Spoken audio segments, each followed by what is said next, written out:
Welcome to Rodney Illustrations, the place where I discuss topics related to the Western mystery tradition, showcase my art, and speak about subjects pertaining to the tarot.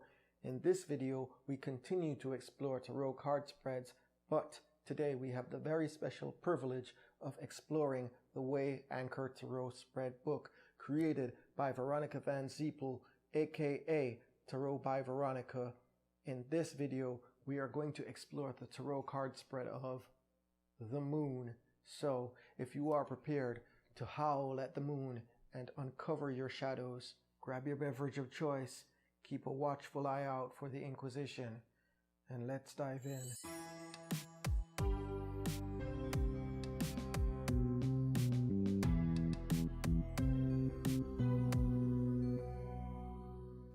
The moon is a deep and complex card. When the moon appears, it's time to look into your subconscious. Your shadows have been causing you fear and anxiety, and it's time to face the darkness. Confronting your fears is intimidating. The moon also represents a time of waiting and reflection. Take your time with the moon. Confront the shadows when you're ready. Know that the transformation awaiting you will help release your fears and bring clarity to your path. This spread has you begin in your comfort zone. You then identify the obstacles on either side of your path, the things that scare you in the darkness. Your final card will help guide you out of the pool.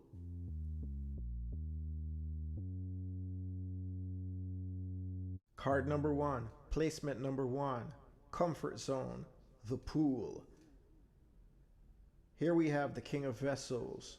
The King of Vessels indicates mastery over your emotions, and since this placement is residing in the area of our comfort zone, this could indicate some kind of compartmentalization that's been taking place.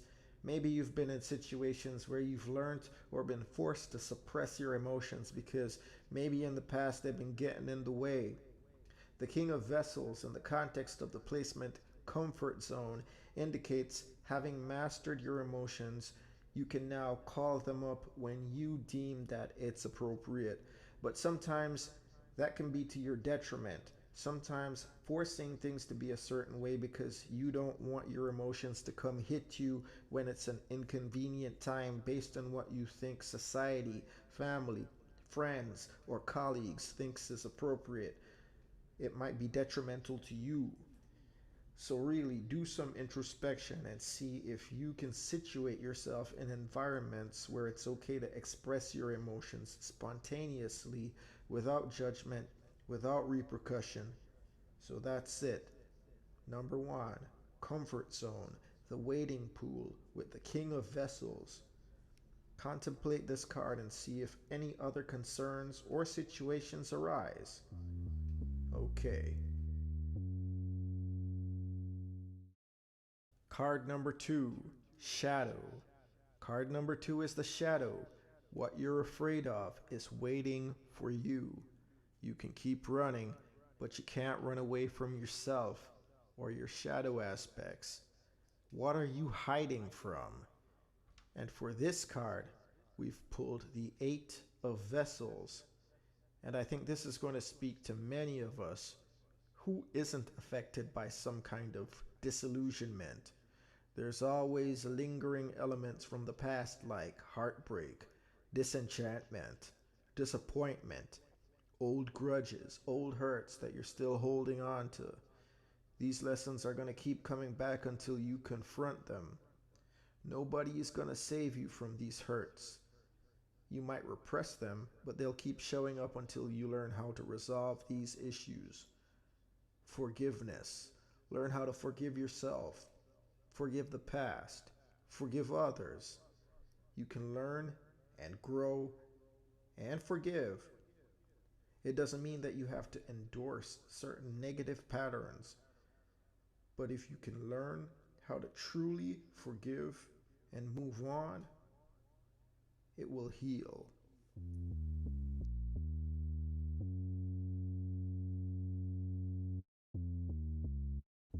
Card 3, Mystery. Card 3 is in the placement of mystery, the factors ahead that you can't control. For this card, we've pulled the Four of Gems. You can't remain too attached to things.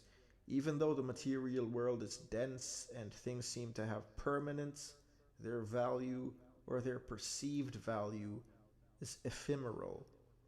Not to diss materialism, because I enjoy having things and partaking in this vivid and rich human experience, but material things are transient. Things that are valuable today, especially in this culture of disposability, by tomorrow, 6 months, 2 or 3 years' time, it's lost its value. Maybe you're a sentimental person and maybe you're attached to something, either an item or a way of being, maybe even the attitudes of an era. It's okay as long as you recognize it for what it is and it doesn't impede you from moving forward.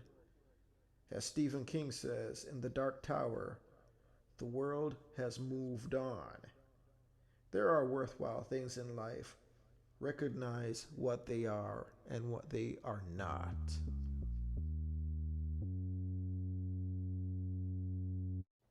Card number 4, Intuition.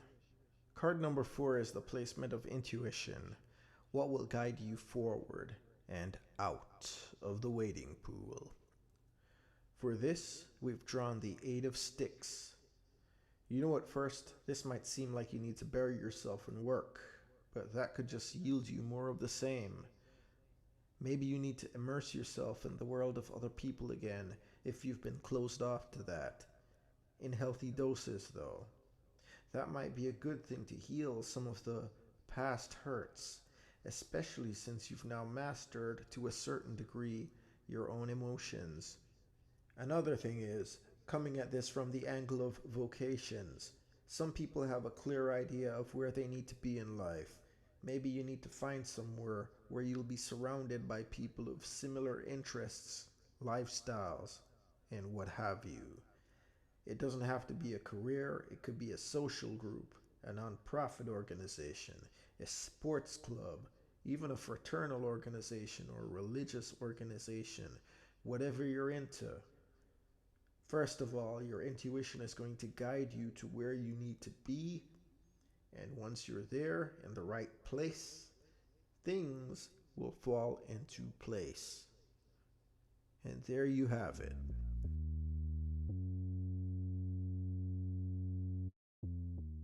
This concludes today's video on the Moon card from the Way Anchor Tarot Spread book. Thank you for watching.